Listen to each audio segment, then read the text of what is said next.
Bonjour à tous et bienvenue au test du vélo électrique Moustache samedi 28 Open.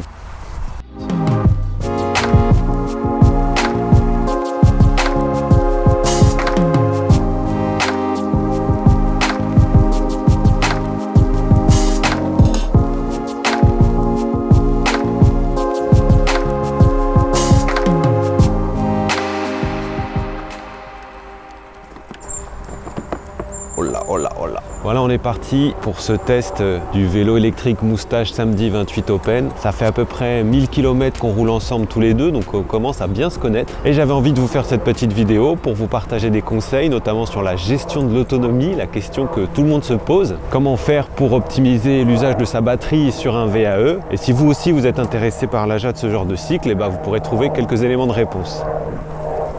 J'espère que l'avion il m'a pas pourri ma piste son là. Avec le samedi 28, on est vraiment sur un vélo qui est hyper ergonomique. Il est très agréable à conduire, il est puissant, il est confortable. On est propulsé par une batterie Powerpack 400 watts Bosch qui s'associe avec le moteur qui est situé dans le pédalier, toujours chez Bosch. Donc je vous garantis qu'on pédale vraiment sans effort, c'est un vrai plaisir. Je suis limite déçu d'arriver. À chaque fois que j'arrive à destination, je me dis mince, je suis arrivé trop tôt ou trop vite, je repars. Ouais, ce vélo, c'est un bijou. Il est facile à conduire, il est rassurant.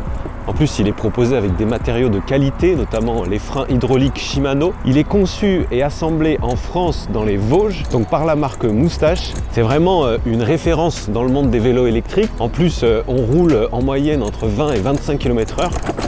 Oh là! Alors quand je dis 20-25 km/h, c'est vraiment une moyenne, mais globalement, on peut se targuer de rouler très vite à 25 km/h sans vraiment donner beaucoup de puissance dans le pédalier. Et c'est une vitesse qui est tout à fait acceptable pour un trajet domicile-travail. On a l'impression d'être sur une moto en fait.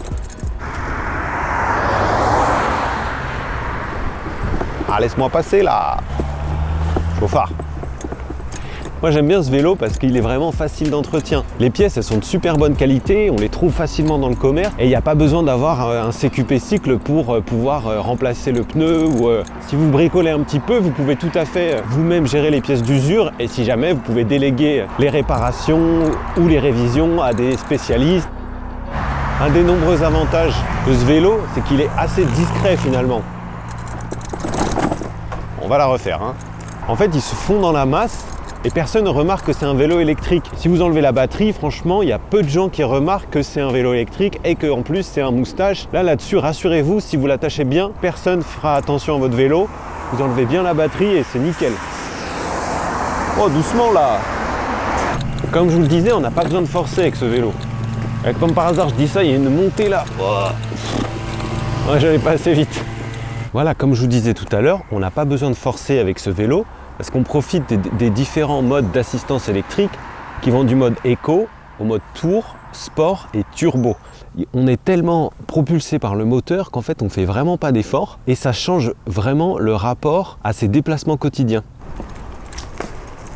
On va s'arrêter, faire un petit focus autonomie. Le vélo, il est livré avec une batterie Bosch Powerpack 400 watts. Mais bien sûr, sa capacité, elle va dépendre de votre usage et également du poids de l'utilisateur. Plus vous en demandez à votre vélo et plus la batterie va consommer. Plus vous consommez sur votre batterie et plus la durée de vie de celle-ci va être réduite. Il faut savoir que les batteries, c'est pas éternel. Ce sont des technologies qui sont avancées mais qu'il faut remplacer. Et pour la faire durer le plus longtemps possible, c'est important de respecter à la fois les temps de charge, le stock de la batterie, comment vous allez la conserver quand vous faites une coupure l'hiver. En moyenne, moi pour mon usage personnel, je roule à peu près tous les jours avec. Je peux parcourir avec un seul cycle de charge entre 60 à 65 km environ. Tout dépend un peu de ma vitesse, de la circulation, de l'état des routes. Il faut savoir que plus vous avez une conduite qui est apaisée, une conduite qui n'est pas trop nerveuse, et plus la batterie va durer à la fois sur son cycle de charge, mais aussi dans le temps. Le meilleur moyen de faire durer sa batterie le plus longtemps sur le même cycle, c'est de varier les modes et de rester le plus possible sur les modes éco et tour quand ça le permet. De toute façon, tout est récapitulé dans le petit guide de la batterie que j'ai ici, qui est écrit par Bosch, et dans laquelle vous retrouvez toutes les informations de l'utilisateur, les modes de conduite et vraiment les détails des calculs qu'ils ont réussi à faire pour avoir vraiment le bon rapport de l'autonomie. Au niveau des inconvénients, parce qu'il y a quand même des inconvénients à ce vélo, on va pas dire qu'il est parfait. Le premier problème, Alors ça vient aussi du fait de son ergonomie, de sa conception. C'est qu'il est assez lourd en fait. Le vélo tout seul, il est annoncé à 22,8 kg, donc 23 kg. Ça commence à faire en fait pour un vélo, surtout si vous avez l'ambition de le porter pour rentrer dans un train ou pour passer des escaliers. 25 kg, voilà, c'est dur, c'est un vélo qui devient lourd, difficile à manipuler, et pour un petit gabarit, oui, comme moi, ça peut être problématique. Si je faisais face à un escalier costaud, j'aurais du mal. L'autre défaut de ce vélo électrique, je trouve que les câbles de frein, les câbles de la lumière, les câbles qui sont devant, ils sont trop apparents. En fait, aujourd'hui, vous avez des vélos concurrents, je pense au VanMoof, Angel Bike, qui sont beaucoup plus épurés, où en fait les câbles ils sont à l'intérieur du cadre, à l'intérieur du châssis, et ce qui fait qu'on les voit plus, et c'est un peu plus agréable. Et ça, je pense que c'est peut-être un point amélioré sur les prochains vélos de la gamme, rentrer les câbles ou les faire peut-être un peu plus discrets, ou trouver une solution quoi. Bon courage les gars. Les défauts, c'est vraiment histoire de dire, hein. Moi, jamais de ma vie, je me séparerai de lui.